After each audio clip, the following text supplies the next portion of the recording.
Hey, it's Nikas. Hey, I wanted to talk to you a little bit about having a daily practice. So, a daily practice is having a prayer and meditation practice that you practice daily. So it's called daily. Um, One of the things I find that's difficult for people to establish and sort of maintain in their life is a daily practice. And I think there are some ways to be helpful with that. One is to try to get some sort of a routine going on. So as you guys know, I have this crystal thing that I bought a number of years ago. And at night, what I do at night, I take it off, and I have this nice, beautiful wooden carved Buddha in my room, and I put it around Buddha's neck and let him wear it and recharge it for the night. And in the morning, I take it off Buddha, and I put it on. And so part of the ritual of me taking that off, when I take it off at night, right, because you can't sleep with this sort of thing. And when I take it off at night, it's right there at the edge of my bed. So my little altar's right there. I just have to sit. I go to the end of my day, and I just recall. I recall all of the things, all of the times, all of the places in which I saw God show up. In which I saw that the craziness of me was simply seen as the crazy of me. And intuition, internal guidance, a sort of God navigation. I saw where that showed up and how I followed that instead. So at the end of my day, I just kind of go through that stuff. Also, just like any sort of end of the day review, we review, have I been selfish? Was there anything I need to talk to somebody else? Just kind of go through the day. If there was something that needs to be cleaned up, clean it up. This is not about dragging stuff with you from day to day to day to day. So, at night we constructively review our day. These days, I'm, so grateful to say that mostly it's just reviewing the gratitude of seeing when and where. However, there are moments, right, that we do. Suddenly I'll have a thought and I believe it, and all the next thing you know, I'm like, and if something like that happens and something needs to be cleaned up, then it gets cleaned up. So we don't drag it along with us. So, in the morning, take this, put it on. I have a simple prayer that was, my sponsor said to me, he says, God can do for you all the things you can't do for yourself. And for some reason, this guy I knew what he was talking about. So I was like, okay, well, you know what? I need reminders. I need to be reminded to pray. So I thought, I'm just going to, one night I sat on the edge of my bed and I just said, okay, God, I'm totally willing to do this, but here's what I need. I need reminders. I need to be reminded in the morning to pray and meditate, and I'm reminded through the day to check in, and I'd be reminded at night to say thank you and good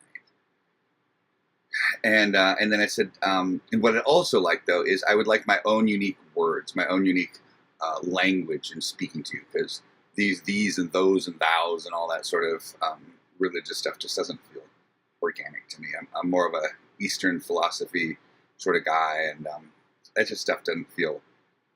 It feels not true. It's like I could say it, but it doesn't feel like the truth when I'm saying it. So I say, yeah. So I'm willing. I'm totally willing, but I need help. And little as you know, the very next morning, I was to get to a 7 a.m. meeting. I normally woke up at 6 a.m. My alarm went off at 6, so it's just down the street. My internal alarm clock went off at 5:50, so 10 minutes early before my alarm clock would have gone off. And and I remember rolling over and grabbing my cell phone or looking at the time, realizing, oh, wow, okay, so. And I immediately thought, maybe this is actually my prayer coming true. So I thought, okay, well, what to do next? And in my bedroom, I had this big, beautiful altar, had all these crystals and a big wood. But I mean, it was just gorgeous. It was not because I was a spiritual guy that was on his knees, and it was just so that if you came to my house, you saw this altar, and you're like, whoa, dude's the guy. He's the fuck. That's the shit right there. It's all egoic. But here we are. Here we go this morning, right? This morning, I'm like, it's early. It's 10 minutes early. And I feel like I'm being kicked out of bed. I feel like this nudge is kind of like kicking me out of bed. So I tumble out of bed, tumble onto my knees. I had a nice sheepskin rug in front of the altar. Get on my knees. And I sit up and like, okay, God. And I remember having the thought that, I don't have any prayers, so it's kind of useless. And then I thought, well, I guess you could just use one of those other prayers that you don't like. And this was the internal dialogue that was happening in my head. Just these thoughts. So I closed my eyes. Took a deep breath. Took another deep breath, and suddenly I started talking. And the words that came out of my mouth were, God, please show me the truth today in every situation that I encounter. Whether that be out here in the world around me, whether it be up here inside my crazy head, and see the truth, and then I need the courage and the strength to always turn towards that truth. I took another deep breath. And God, please give me moment-to-moment consciousness throughout this day. A real-time sense of awareness.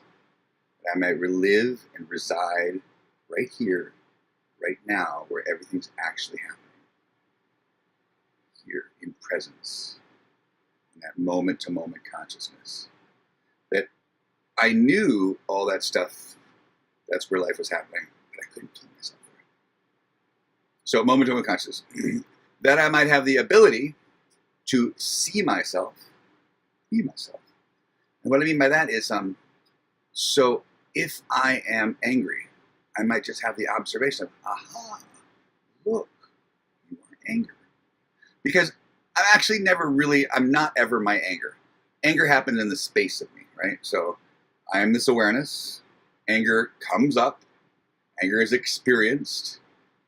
If I believe the thoughts of that anger, I go down the wonderful, world of the train of crazy. But if I have the ability to see, aha, look at that. There's you simply being angry. I can go, oh, okay. And sometimes it's just, these needs to be experienced. And just like a wave at the beach, it's like somebody just, and then what happens? Just gets sucked back out, right? So I might be frustrated. I might be happy. Whatever it is. If there's any sort of agitation, it's nice to be able to see that there's an agitation going on. Rather than being the agitation, seeing the agitation. And that little bit of time and space and distance to seeing the agitation from being the agitation that's the key. When I can see that there's agitation, then the agitation might throw up a thought like, well, you should do this. And if I'm in the agitation, well, you should do this, oh yeah, and I do that. But if I can just see the agitation, and it says, you should do this, and I'm like, oh, that's so cute. I kind of think of my mind as like a crazy little old man at a nursing home that's throwing food and throwing a tantrum and just kind of like, but it's your grandfather. Let's put it that way. It's your grandfather, and he's at the nursing home. And you love your grandfather. He's not doing anything to harm you or anyone else. That's just who he is, and that's just where he's at. He's experiencing whatever he's experiencing, and you just love him. You just totally, totally love him. Oh, Grandpa, you clean it up. It's just like, but you're just like, oh, so cute.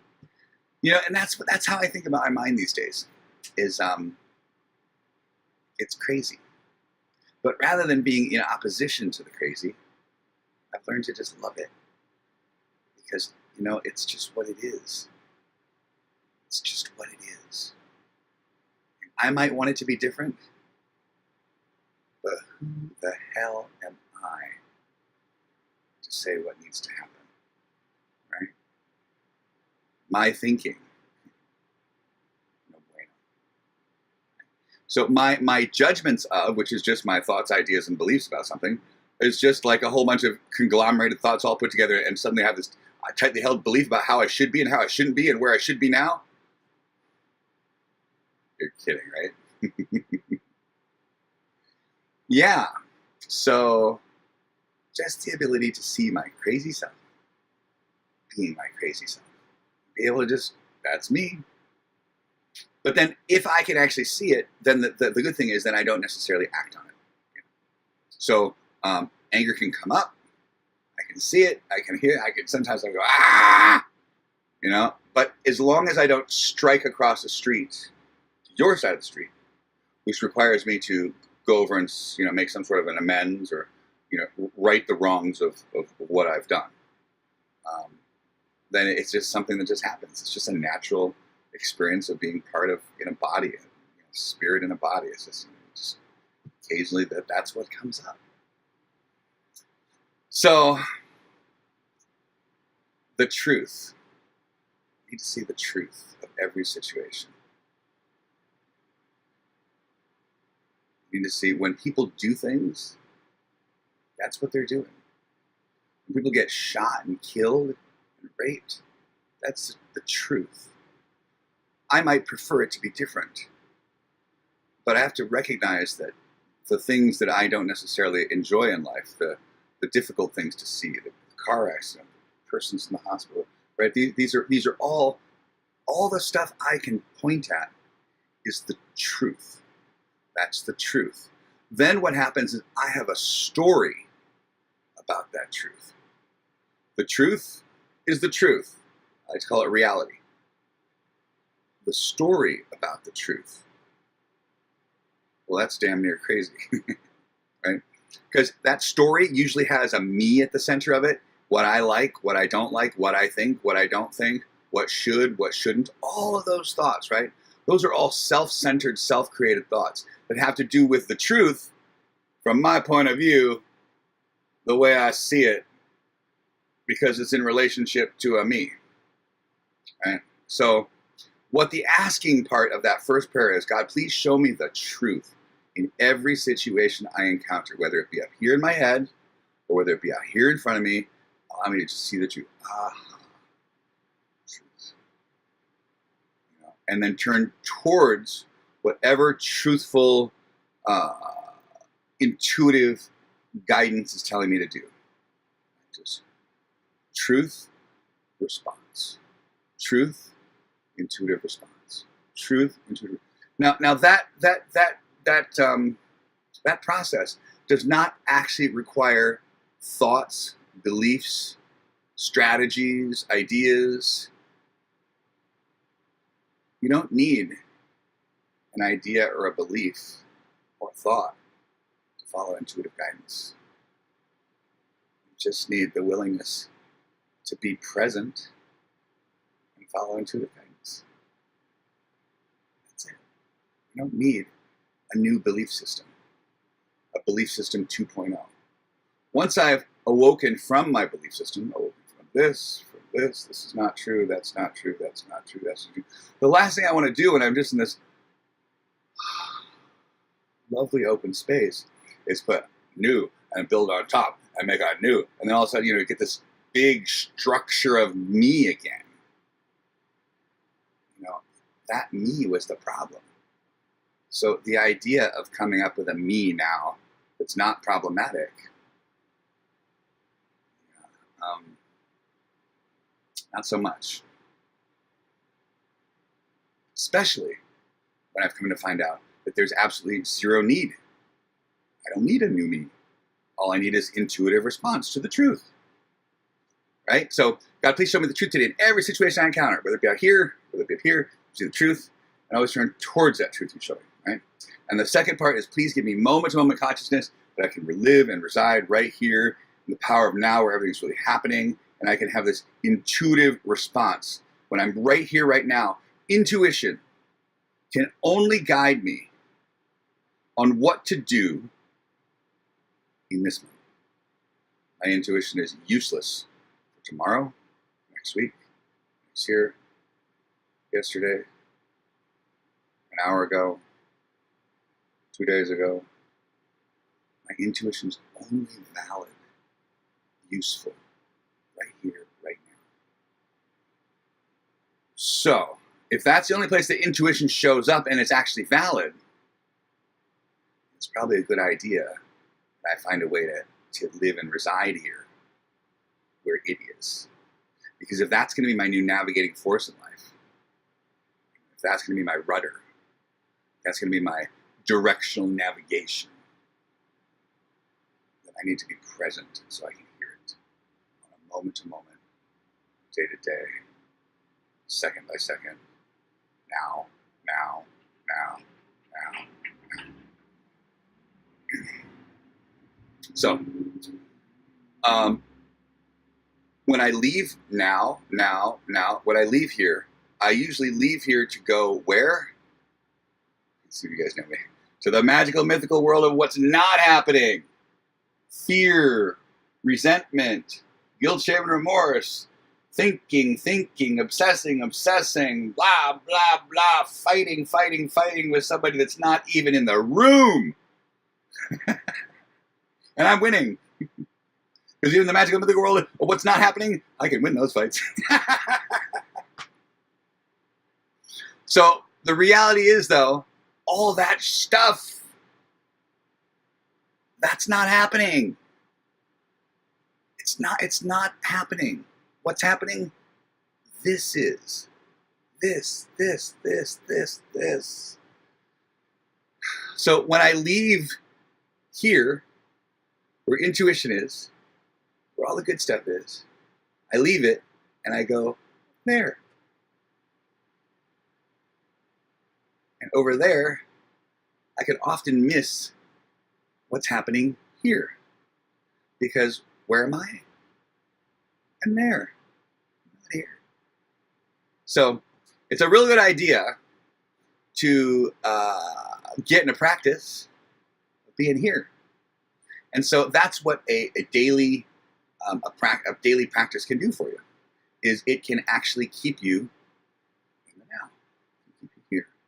So the first part is the prayer, right? Upon retiring at night, I review my day. Upon waking in the morning, I say my pleas, the prayer that I just shared with you guys. And throughout the day, anytime I'm agitated or disturbed or unsure, I just kind of check in. Just let everything drop and then check in. Okay, what needs to happen? God, let me know what needs to happen. Just get out of this and get into this. So I have a whole other meditation CD about meditation, so I'm not going to go too far into it, but I do want to just say this. The act of meditation for me has turned out to be the investigation. The investigation from my own body, from my own mind, from my own point of view, from the truth, from the authority of my own experience. What occurs when I, Nikas, stop doing Nikas? When the activity of Nikas ceases, what happens? What occurs? So for me, that meditation is just simply that. It's an investigation into that. And what I find is, so when I am in constant activity, that's me being in my thoughts, ideas, and my beliefs, which is in my head, right? And that's an activity, the thoughts, all this stuff. It's happening very quick. So meditation is the act of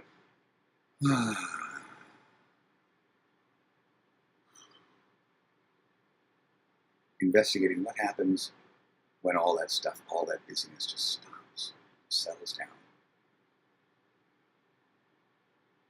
What we find is that that's where intuitive guidance, It's the field of all possibilities. That's where God lives. That's where. So there's what I know, and what I don't know, based on what I know, what I don't know, and then there's what I didn't even know. I didn't even know. I like to. If you guys know me, you know I talk about my 1 gigabyte hard drive. This right here, this is me, and it's a 1 gigabyte hard drive. It's like a thumb drive, right?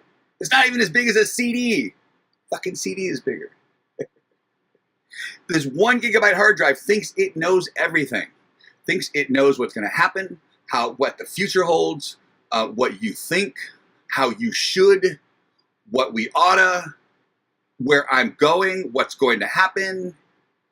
It thinks it freaking knows. But in reality, it doesn't know any of that stuff. Any of it. Right? Oh, but it thinks it does. It has thoughts, ideas, and beliefs. And let me tell you, when it's believing those, it's a crazy, crazy, crazy space, this 1 gigabyte hard drive. Because it's not much space, so it has to get real active and real busy. Now, does it always come up with the right answers and the right reactions and the right responses in life? Being 1 gigabyte worth of information? Nah. So, power greater than myself, God, if you will, a universal everythingness, the totality, the absolute, the one. How do I tap into that?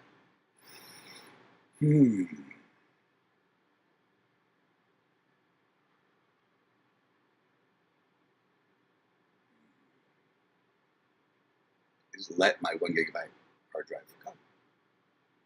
So, surrender isn't an action. It's actually the stopping of doing. It's the cessation of a momentum. A momentum means going from to something.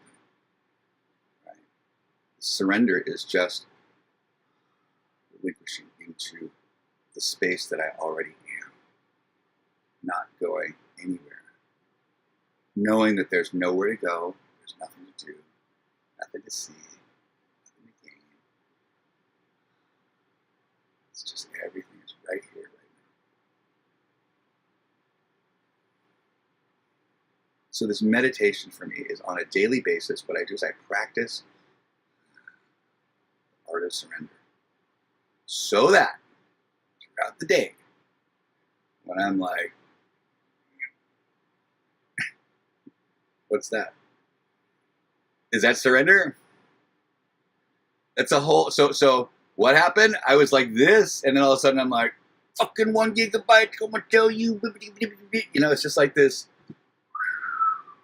So what I get though, by having a daily practice and practicing surrender on a daily basis, is I've seen today, it's not even like I gotta remember it, I already experienced it today. That's why it's called a daily practice. Today, I have experienced, right? So that today, I can tell if I'm, one is a contraction, one is a settling. One is a opposition, one is a surrender. One is a no. The other is a okay. Yes. Yes. Saying yes to life. Life for me tends to happen really, really, really well when I'm in that state of That's the that's when it just feels nice and juicy. It's just life is a flow in that sort of way. So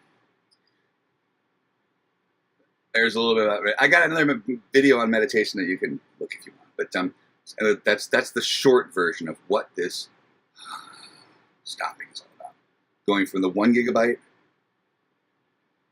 to access to the, as you guys know, I call it IBM Watson in the cloud.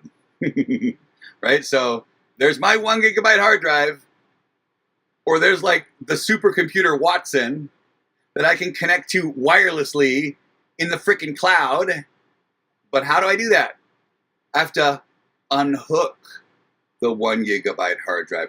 I have to eject, as it says on the computer, eject the 1 gigabyte hard drive. When the 1 gigabyte hard drive has been pulled out, guess what's left? Everythingness. Everythingness now has access to that. When my 1 gigabyte hard drive is stuck in that little USB port, what's happening?